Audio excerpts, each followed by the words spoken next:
Come on in, welcome to Idled Out, where we talk all things Survivor. My name is Luke, and today we're revisiting my Survivor 42 preseason cast analysis. In lieu of a traditional cast analysis, every season I submit my own Survivor superlatives for each player. Some are pretty standard, like most likely to win or most likely to be the first out. But sometimes I get real in the weeds, like most likely to make a bunch of analogies, or most likely superfan to flame out early, or most likely to be completely invisible. And along the way, I also like to do a little predicting about how their games will go. And sure, predicting how the players will do preseason is fun, but it's also really fun to go back and see how close I was on some of these people and how far off I was on others. So let's take a look back at my preseason cast analysis and see how good, and sometimes how terrible, my predictions were. As we go through each boot of Survivor 42 in order of elimination, I'll be assigning myself points for accuracy. Full points are awarded when I was right on the money, half points for when my read was good but missed some important detail or got something major wrong, and no points for when I was way off base. Like last season, I'll be shooting for at least 50% accuracy, so that means I want at least 9 points out of 18 possible. So, how did I do? Were my predictions great, or did my pick for first boot make the final 3? Oh boy. All that said, let's take a look back at my Survivor 42 preseason cast analysis. In 18th place is Jackson, whom I awarded the Eddie Fox Award for most likely to fail upwards. Well, we're off to a great start, aren't we? I thought this dude was Final 5, not first 5 minutes. Here's what I originally said about Jackson. The trajectory I'm seeing for Jackson is his likability and work ethic are easily going to be enough to carry him through the early part of the game, and at the merge he'll skate by as a non-threat until he's suddenly popping up at the end with major winner equity simply due to his personality. Maybe if he wins, Jackson and Eddie can finally open that dog bar. Okay, I mean, not even Nostradamus could have predicted that Jackson would get pulled from the game before the first immunity challenge. Unfortunately, we'll never know how Jackson would have done on Survivor, but considering Taku's absolute domination in this game start to finish, I think my original belief that he was going to Keith nail it upwards could have been right. But considering he was pulled from the game in episode 1, I can't in good conscience give myself any points here. Following that up with our first boot proper, I gave Zack the Jd Robinson Award for most likely superfan to get voted out early. Alright, I'm suddenly feeling optimistic again. Here's how I initially read Zack. I'm not seeing it for Zack, I'm sorry to say. Much like JD last season, Zack seems to me to be a young guy who doesn't have a ton of life experience and who has filled in the gaps with Survivor. That's not his fault. But as we saw last season, it's also not a recipe for success in the game. To say Zack is a student of the game would be an understatement. Zack has to be, like, regularly editing the Survivor wiki, right? Yeah, I saw this one coming a mile away. Zack and Jd are like mirror universe bizarro versions of each other. They're both huge Survivor superfans, but obsessed with completely different archetypes. Jd wanted to be the next Ozzy or Woo, and Zack wanted to be the next Adam or Sophie, but neither had the experience to make those dreams come true, and their loss is my gain. So 1 point for me. I do really like Zack. He seems like a super nice guy, but he always had an uphill battle ahead of him. On the plus side, he will forever be the answer to the Survivor trivia question, who was the first player to be voted out truly unanimously? That's every superfan's dream. After winning, of course. Next in the boot order is Mariah, the recipient of the Ream Daily Award for most likely to have mega mom energy. I love this new chaotic mom archetype, and considering Mariah was comparing herself to Tony and Angelina preseason, I was certain that's what we were going to get with her. Here's what I originally said. Last season, I gave this award to Tiffany, and yep, here we go again. The mom energy is strong with Mariah. Pet peeves, when someone has a big ol' snuffleupagus sneeze and doesn't cover their nose. Oh my. She's been around 10-year-olds too long.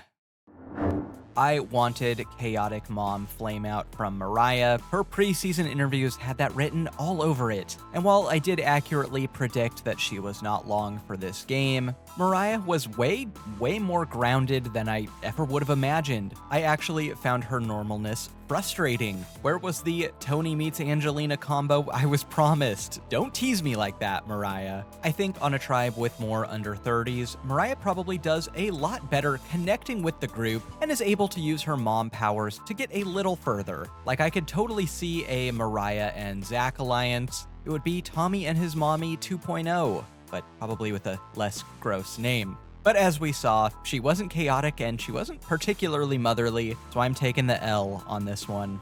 Next is robbed goddess Jenny, whom I awarded the Tina Wesson Award for equally likely to be the winner or the first boot. Okay, sometimes I hate being good at this. Jenny was the first out on her tribe, but I really think she had the game savvy and emotional intelligence to take it all the way. Here's what I initially said about her. What inspires me about Jenny is that she's a natural leader. She has high EQ. If Jenny is just Jenny the person, she's going to do well. Jenny's talking about how everyone always thinks she's so nice, and she intends to be quiet, which could be dangerous if Jenny's doing more observing than participating. Jenny's the hardest read for me on this cast. I get pulled in so many different directions with her, which is probably ultimately not a great sign. Winner? Sure. First boot? Sure. I really think if things had shaken out just slightly differently and her allies had just slightly better judgment, or any judgment, Jenny coasts to the merge and is a major player of the season. And I imagine most people listening to this will agree with this assessment, but we'll have to wait for Second Chance 2 to get the Jenny Kim renaissance. While she wasn't first out, she was first out of her tribe, but also had the potential to take it all the way, so I'm gonna give myself half a point here. Up next is Swathi, who I gave the Will Wall Award for most likely to get milk at a reward. Wow, what? I must have been on a 3-day milk bender when I wrote that one. Okay, so what I meant by that is that Swathi is a really young person, the youngest person ever on Survivor up to this season, and she acts young. Here's how I initially broke it down. There have been under 21s who played like and carried themselves like they're older. Michael Yerger, Julia Sokolowski, even Xander from last season had an old soul. But Swathi really has the energy of a really young person who acts really young. And I think she's going to have trouble relating with some of the older people in the game. Like, Bill Clinton was in office when Roxroy graduated high school. I think this was a pretty correct read. Swathi had some game savvy, but I think she was just too young to really have the sway to pull off the big moves she was envisioning. She got caught in too many lies and just didn't have the social capital or persuasive powers to save herself.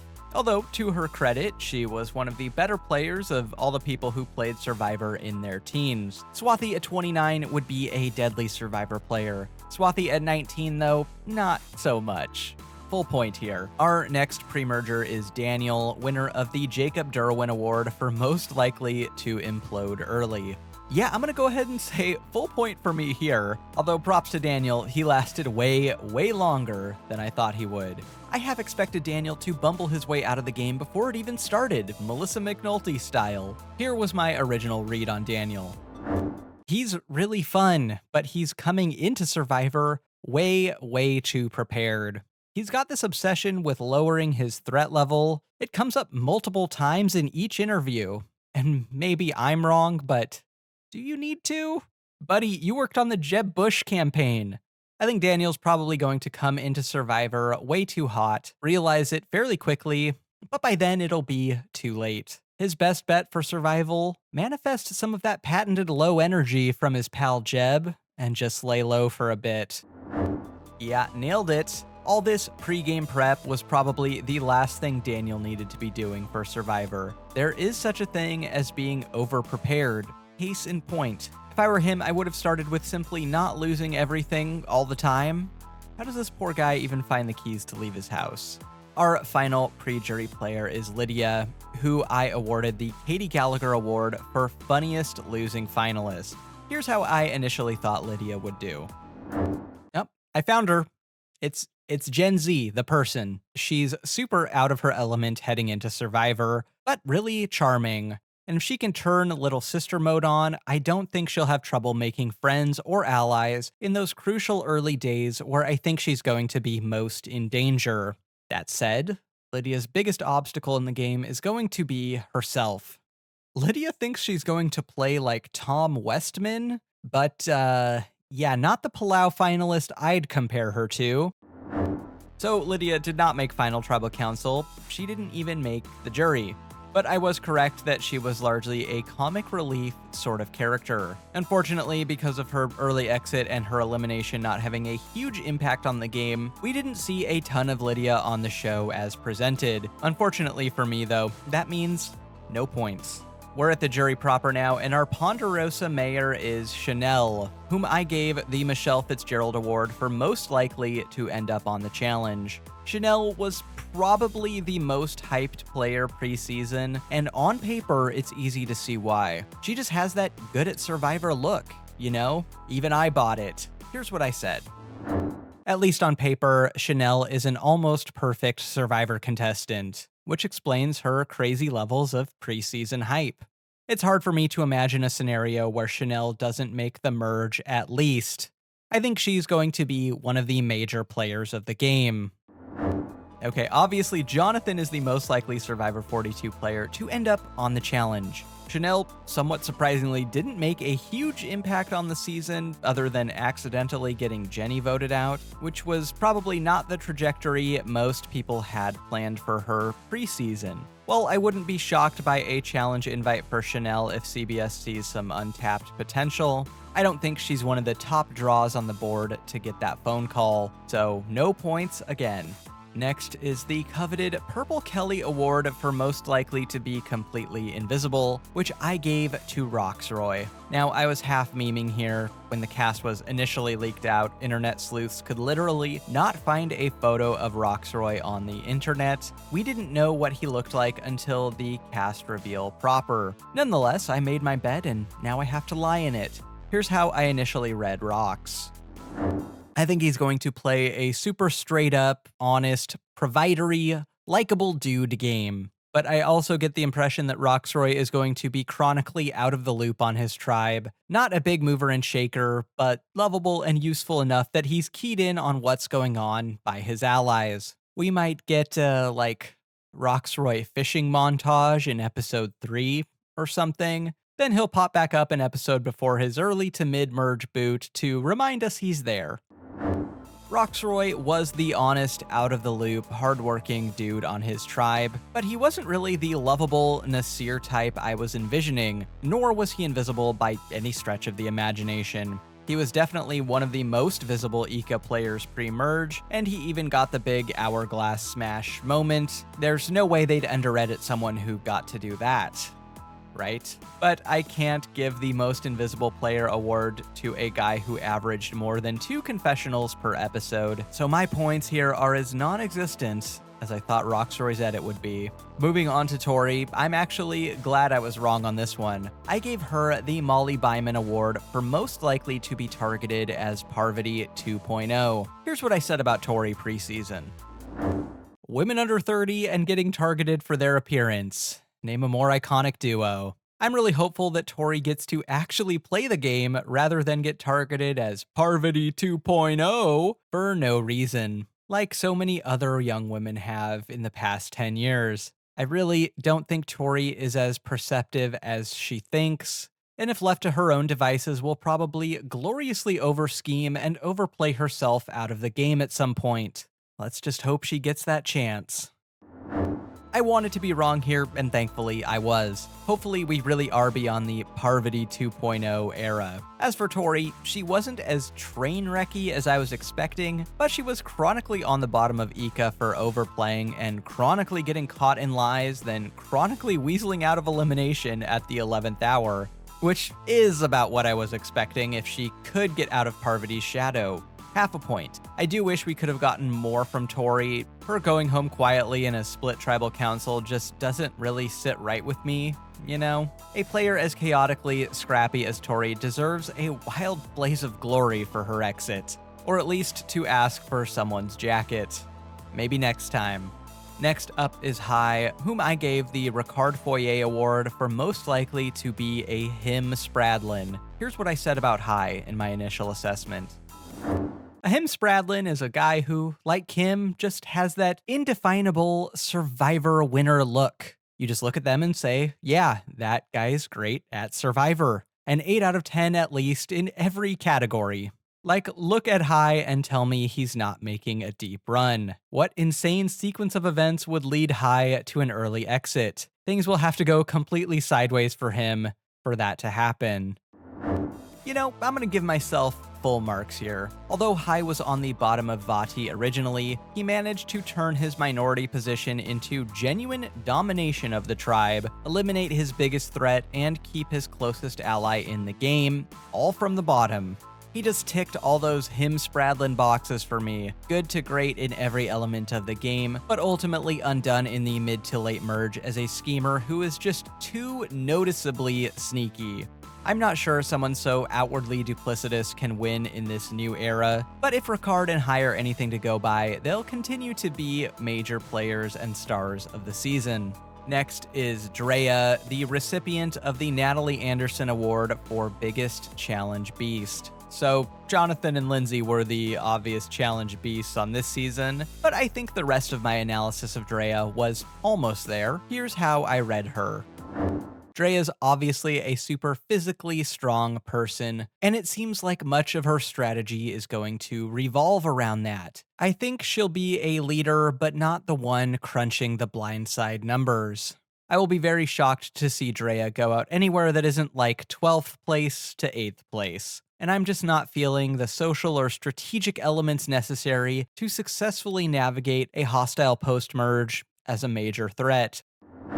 I think I was pretty close, but I undervalued Drea's strategic chops. You don't get a king's ransom in advantages by just sitting around the campfire all day. On top of all her idols and advantages, Drea was pretty constantly in power and was only undone by trusting Omer, which, hey, happened to a bunch of people. Still, I think half a point is warranted for me. I predicted that she'd easily get through the pre-merge and that she'd be an early post-merge target. I just didn't see her infinity gauntlet of advantages and idols coming. Next is Omer, winner of the Aubrey Bracco Award for most likely to overuse metaphors and similes. Omer didn't go as hog wild on the metaphors as Aubrey did, but come on. This guy's first confessional is an animal comparison, and as a vet, the animal metaphors were clearly part of his brand, considering Probst asked him to compare each finalist to a zoo animal at the reunion. So I got that right on. But did I predict his game domination? Here's what I said.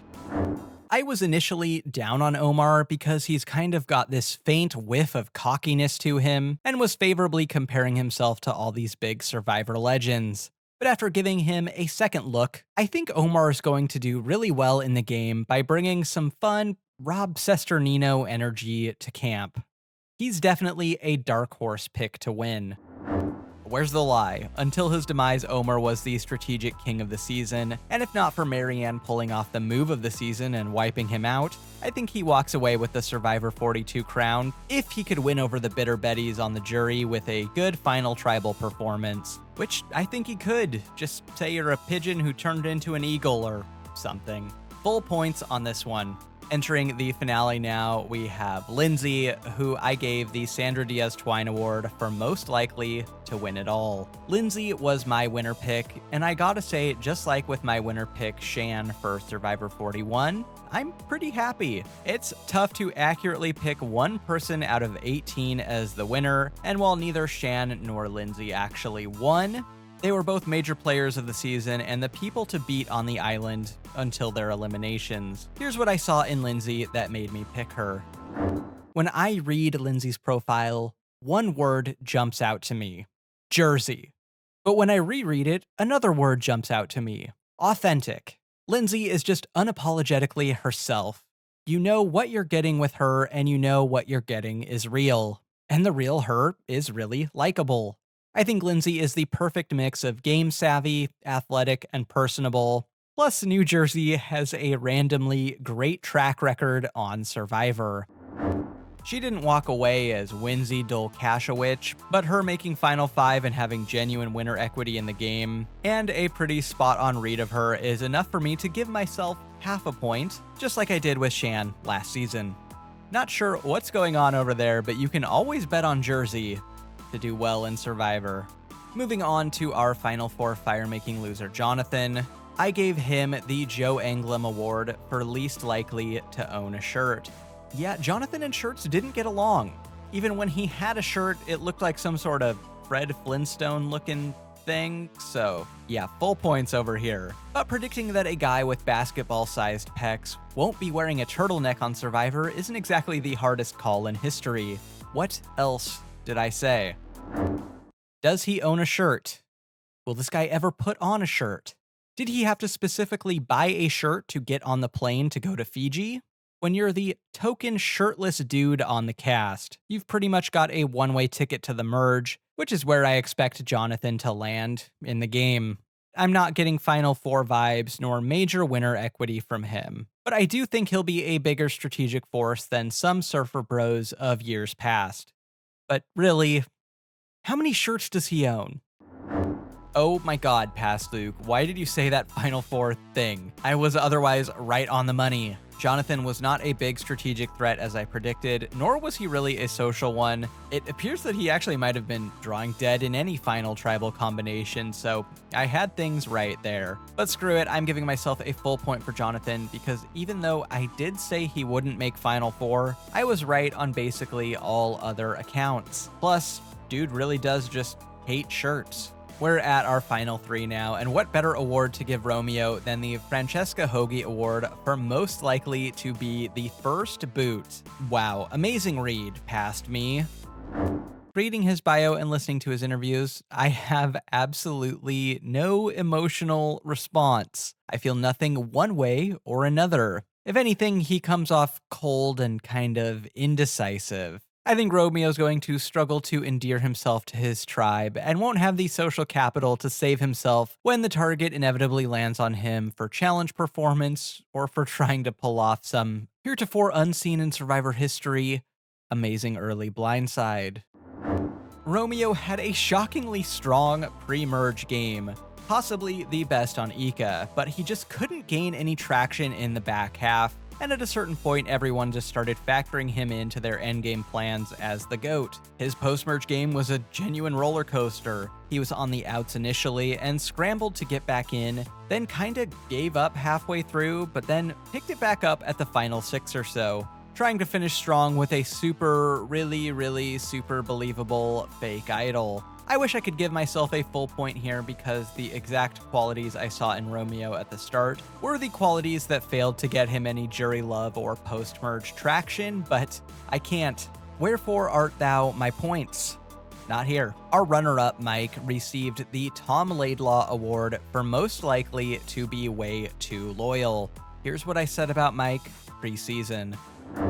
It's a tale as old as time. Tom Laidlaw, Joe Del Campo, Rick Nelson, Jerry Sims, Eric Abraham, guy who's 50 plus, works hard around camp, well-liked and low-key, who makes an early alliance and sticks with it through thick and thin, often used by better players as a loyal soldier.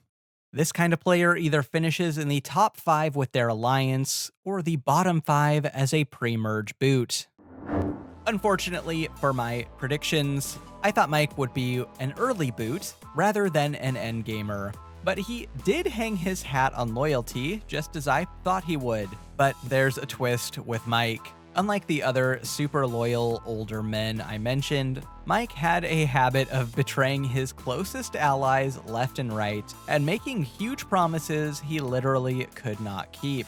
I mean, at Final 5, he promised 3 people that he'd play his idol for them. Being the lovable teddy bear who uses his social bonds to backstab is a genuinely good strategy if you can pull it off and own it at Final Tribal Council. But at Final Tribal, he seemed to not even know that that was the game he played.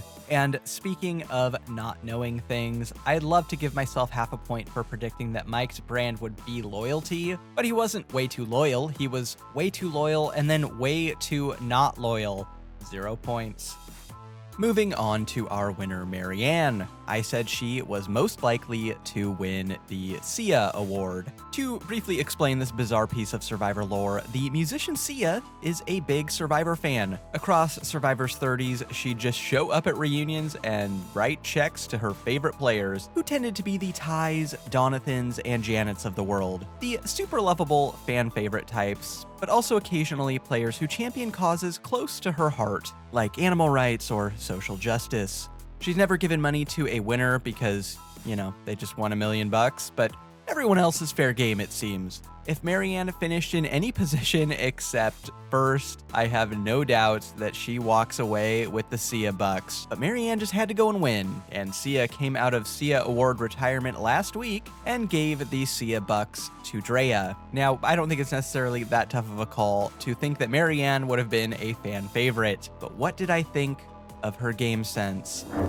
Everything about Marianne's personality is so lovable. She's bubbly, delightfully weird, energetic, with a killer smile. I mean, you can already see the rows of OTTP4 for her on the Edgic chart of this season, right?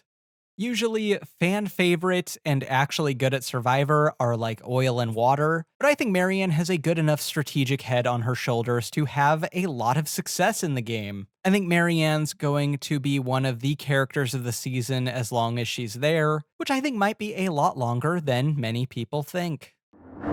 I gotta give myself half a point here. My read was super close in my opinion. I feel like I'm really only foiled by Marianne actually winning the game. Not many people were predicting a deep run or super good strategy from her preseason, but Marianne had one of the best fourth quarters and final tribals in recent memory. Sia should give me some money for making such a good preseason prediction. Sia? Alright, the points are tallied and it's the moment of truth. I got 8.5 points, half a point shy of my goal. Well, there's always next season. Thanks, Sia. I think my most accurate preseason reads were Zack, Daniel, Omer, Lindsey, and Marianne. And my worst preseason reads were probably Chanel, Roxroy, and Romeo. I still can't believe my pick for first boot made the final 3 and outlasted my winner. My first boot for Survivor 43 is probably gonna win it all. Got nothing else for ya. Hope you all enjoyed Survivor 42 as much as I did. I'll have some super fun stuff this summer, so stick around during the off season. Until next time, don't get idled out.